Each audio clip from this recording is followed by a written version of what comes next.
स्वागत है students. Question है कि water rises in a capillary tube to a certain height such that the upward force due to surface tension is balanced by 75 into 10 to the power minus 4 Newton force due to the weight of the liquid. If the surface tension of water is 6 into 10 to the power minus 2 Newton per meter, the inner circumference of the capillary must be.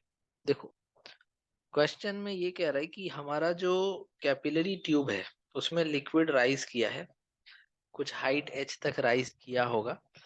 जितना भी height rise किया है, इसमें जो पानी का weight है वो नीचे लगेगा। तो जब तक इसके वेट को कोई बैलेंस नहीं करेगा, ये ऊपर चढ़ के रुकेगा कैसे? सबसे पहली बात तो ये ऊपर चढ़ा है ग्रेविटी के अगेंस्ट, मतलब ऊपर से कोई इसको खींचा होगा तभी तो चढ़ा होगा। तो एक्चुअल में जैसे ये सरफेस होता है कुछ इस तरह से कर्व, तो टेंजेंशियल डायरेक्शन में सरफेस टेंशन का फोर्स ऐसे एक्ट करता है, इस तरह से। ठीक है, तो इसका कंपोनेंट जब हम ब्रेक करेंगे तो एक कंपोनेंट इधर आएगा, एक इधर आएगा। तो वर्टिकल वाला कंपोनेंट सब एक ही दिशा में रहेगा और हॉरिजॉन्टल वाला कंपोनेंट इक्वल ऑपोजिट होके कैंसिल हो जाएगा। ओवरऑल कंक्लूजन ये है कि जो सरफेस टेंशन का फोर्स लगेगा उसका दो कंपोनेंट होगा। ये सरफेस टेंशन हमने लिखा है बट इसको लेंथ से मल्टीप्लाई करके फिर फोर्स ले लेंगे, तो उसके लिए चिंता नहीं करो। तो इधर कितना आ जाएगा कॉस कंपोनेंट और इधर कितना आ जाएगा साइन कंपोनेंट। सेम वैसे ही इसके लिए ये भी थीटा एंगल ऑफ कांटेक्ट, तो इधर क्या आ जाएगा कॉस कंपोनेंट और इधर क्या आ जाएगा साइन कंपोनेंट। तो ये साइन कंपोनेंट तो कैंसिल हो जाएगा पूरे पूरे सरकमफेरेंस के लिए, जब बात की जाएगी तो इक्वल अपोजिट होके कैंसिल हो जाएगा। लेकिन जो पूरा सरकमफेरेंस है, इस पूरे सरकमफेरेंस में जो वैल्यू है मेरा, जो कि टी कॉस थीटा, वो पूरा सरकमफेरेंस में इस तरह से ऊपर की तरफ ऐसे ऐसे एक्ट कर रहा है टी कॉस थीटा। तो ये सरफेस टेंशन का जो फोर्स होगा, force due to surface tension, ये आ जाएगा तुम्हारा। सरफेस टेंशन कितना लगा T cos theta into length.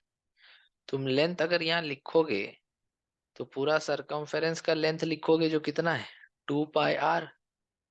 तो ये हो गया force due to surface tension जो ऊपर लगा और वेट लगा नीचे, तो दोनों बैलेंस्ड है। तो force due to surface tension is equal to the weight.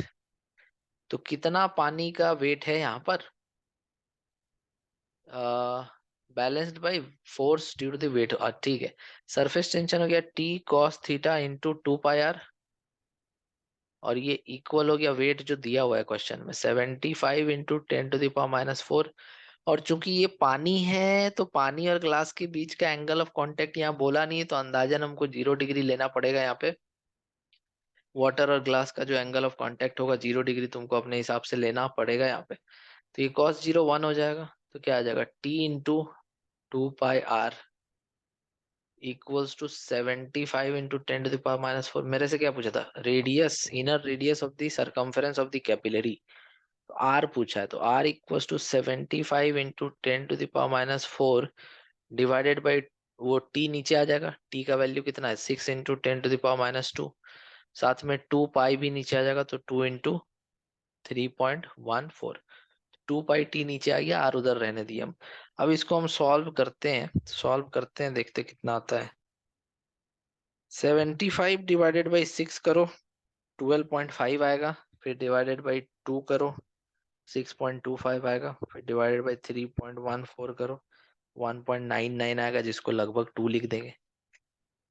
तो 2 इंटू, और ऊपर -4 नीचे -2, -4 + 2 कितना हो जाएगा -2 मीटर। तो 2 इंटू 10 का पावर -2 मीटर।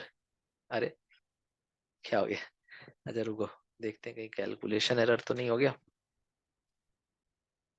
अच्छा एक मिनट, कोई कैलकुलेशन एरर नहीं है, ये रेडियस हम निकाल दिए। एक्चुअल में मेरे से पूछा है कि इनर सरकमफेरेंस, मतलब 2 पाई आर का पूरा वैल्यू पूछा है, पूरा 2 पाई आर का वैल्यू सरकमफेरेंस ही पूछा है मेरे से। ठीक है, यही यही थोड़ा सा यहाँ पे ध्यान देना था।